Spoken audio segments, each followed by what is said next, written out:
বাবা। হুম। আজ আমার জীবনের সবচেয়ে গুরুত্বপূর্ণ একটি দিন। হুম। আমার জানা মতে তো কিছুই নেই।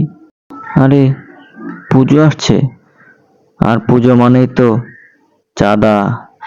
আবার চাঁদা? গত বছর না এত চাঁদা দিলাম, সেই টাকা দিয়ে মন্দির বানিয়েছিলি নাকি বিমান? বাবা, এই সমাজের সম্মান পেতে হলে চাঁদা দিতেই হবে, না হলে আমার বন্ধুরা আমাকে বলবে, ওই দেখ কৃপণের ছেলে। কৃপণ তুই না, তোর বাবা। এটা সমাজ জানে।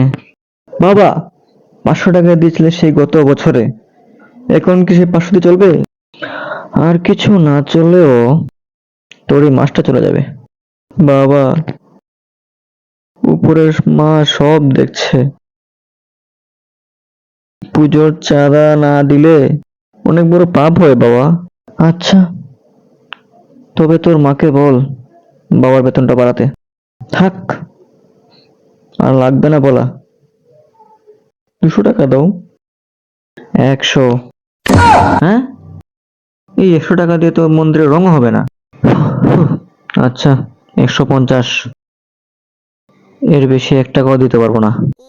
হে, জয় মা। তুমি সত্যি ভগবান বাবা। ভগবান কিনা জানি না, তবে তোর এটিএম আমি, সেটা আমি নিশ্চিত।